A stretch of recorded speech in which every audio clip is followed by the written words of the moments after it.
The debate over healthcare has been raging for the last 2 decades because, surprise, people want to be healthy.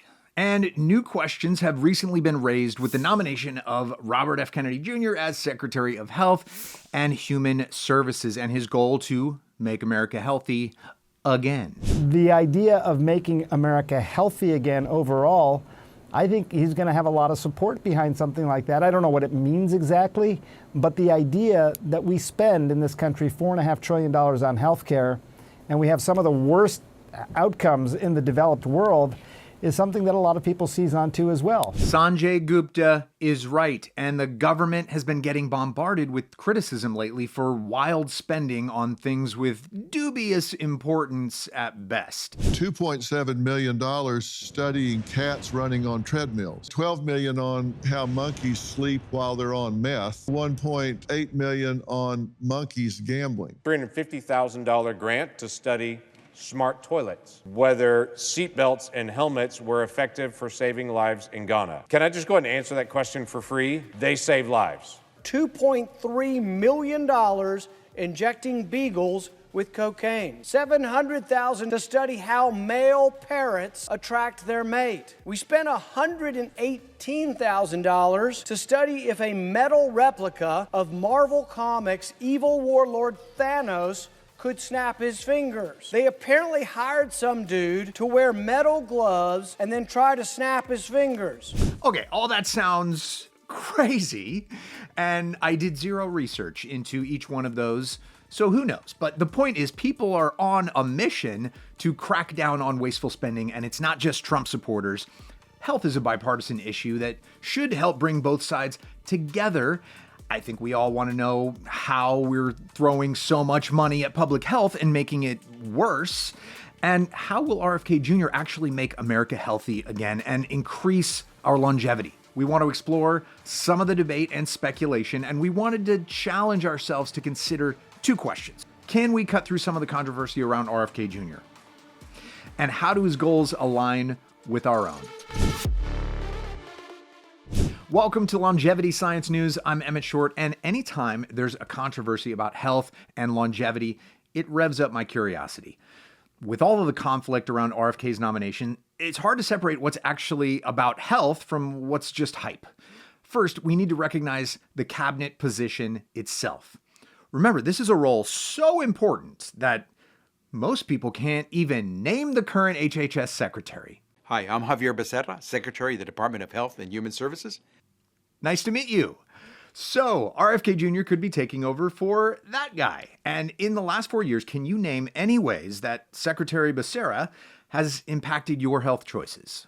Probably not. There are just too many systematic layers of government, law, science, and medicine separating the HHS secretary's personal ambitions from our daily lives. But that doesn't stop people from assuming the worst and trying to make health a partisan issue. One effect of the current culture war in America is just people brushing aside facts in a game of one-upsmanship. For example, Joe Rogan went viral for blasting a New York Times piece about RFK Jr. Take a look. The New York Times just debunked, in the most insane way, debunked RFK Jr.'s assertion that the ingredients in Fruit Loops are different in Canada than they are in the United States. Mr. Kennedy has singled out Fruit Loops as an example of a product with too many artificial ingredients, questioning why the Canadian version has fewer than the U.S. version. But he was wrong. The ingredient list is roughly the same, although Canada's has natural colorings made from blueberries and carrots, while the U.S. product contains red dye 40, yellow 5, and blue 1, as well as butylated hydroxytoluene, or BHT, a lab-made chemical that is used for freshness, according to the ingredient label, that is the fucking dangerous chemicals that are banned in Canada that we're trying to get rid of in America, and that of RFK. They're literally saying he was wrong, but he was right. This, of course, feeds into the ways people are skeptical about the New York Times and news. But it detracts from the real health issue. What are the ingredients in Fruit Loops? How are they different from country to country? According to the Kellogg's website, the Canadian Fruit Loops actually contain more ingredients, not less. And what did RFK Jr. actually say about them? Why do we have Fruit Loops in this country that have 18 or 19 ingredients, and you go to Canada and it's got 2 or 3? So RFK Jr. was wrong about the number of ingredients, but the point he was making was correct. The US version has chemical additives that the Canadian version just doesn't. And the New York Times was just highlighting that RFK Jr. was wrong about the actual number of ingredients, and they specified the point he was making about the chemical additives. And Joe Rogan? They're literally saying he was wrong, but he was right. Huh. Sounds like everyone is actually saying the same thing. So I'll say it too. RFK Jr. was wrong, but the point he was making was right. I'm pretty sure that's called hyperbole. When it's raining cats and dogs, we don't need a fact check on the number of animals falling from the sky.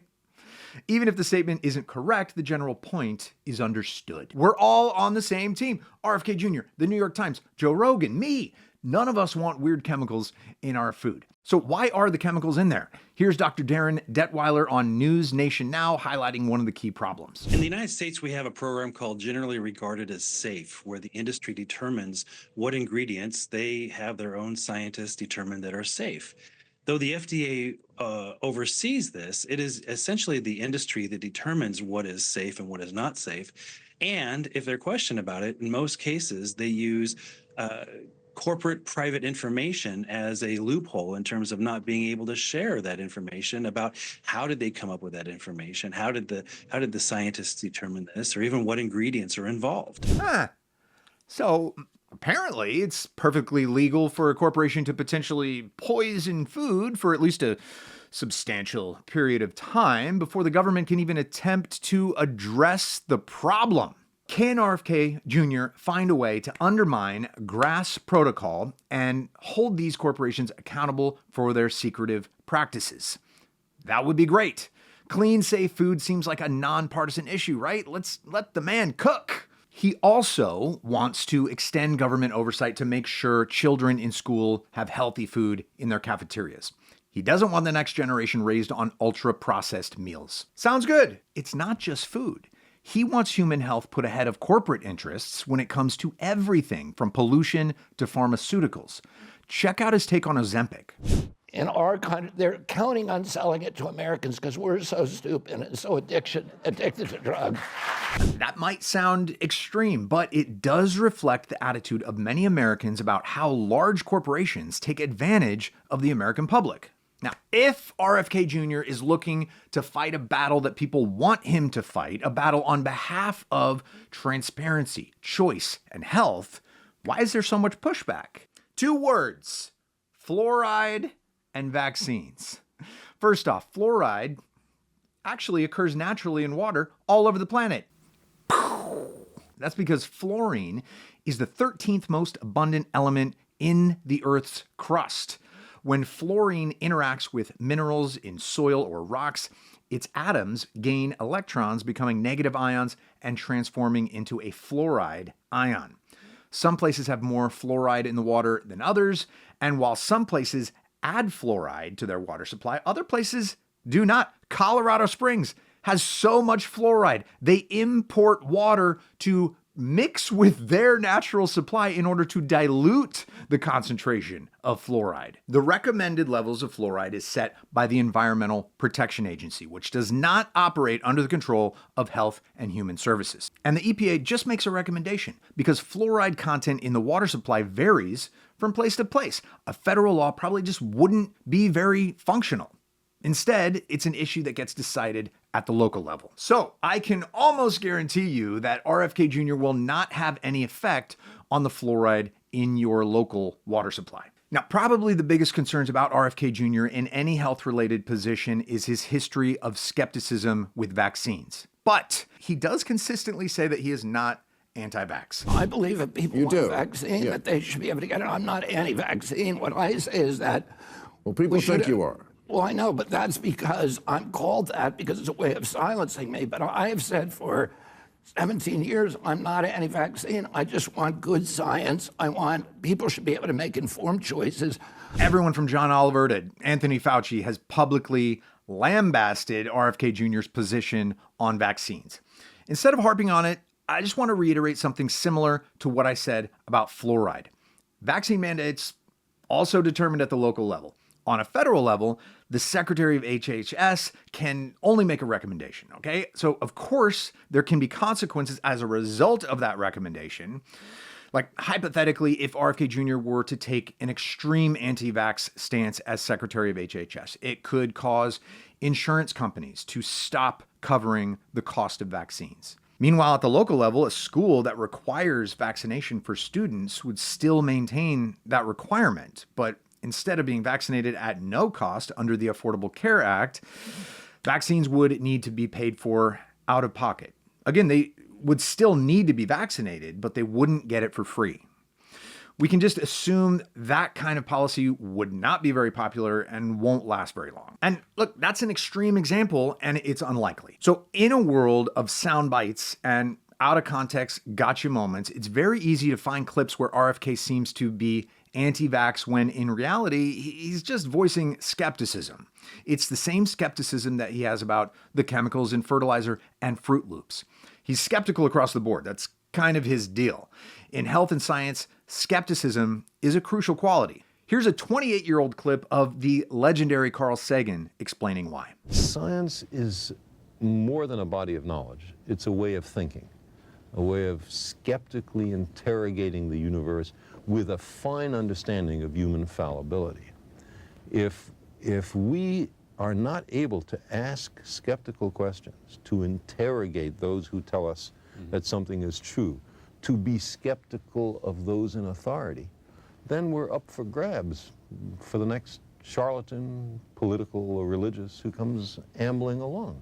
If you were a government scientist pitching health solutions to someone you think might be a vaccine skeptic, that wouldn't be an insurmountable hurdle, because there are a lot of different solutions to health.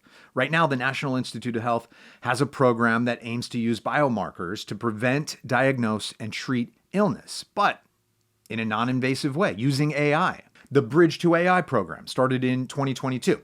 It collects biomarkers data across a variety of different subjects at different stages of health, allowing AI to cross-reference the entire data set looking for patterns. If early signs of a disease like Alzheimer's can be found by looking at the patient's eye, then data can be collected and used to teach AI which specific symptoms to identify.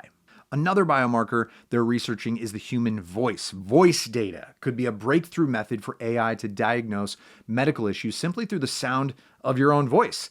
It's still in the early stages of data collection, but it could turn out to be one of the ultimate tools for non-invasive, long-distance medical use. Coincidentally, if you're curious about why RFK Jr.'s voice can sound raspy and strained, it's because he has spasmodic dysphonia. It's a neurological disorder that causes involuntary spasms in the muscles that control the vocal cords. The Department of Health and Human Services also oversees a program called ARPA-H. That's the Advanced Research Project Agency for Health. They are a research funding agency supporting breakthroughs in health and medicine, and their website breaks down areas where they're looking to explore.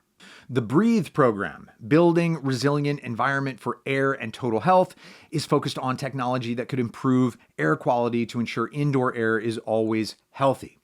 100 years ago, humanity came up with water and sewage treatment, so now ARPA-H wants the same for air. RFK Jr. wants good science. He's against pollution. This seems like an area where he might do some good. ARPA-H also has the Embody program, trying to find new ways to make your own immune system manufacture cures for disease. They want to make your cells adaptable without limiting their focus on any one disease. Come on, if RFK Jr. were the worst anti-vaccine maniac on the planet, which I don't think he is, it is nice to know that he would likely be a big supporter of this kind of immune-enhancing therapy.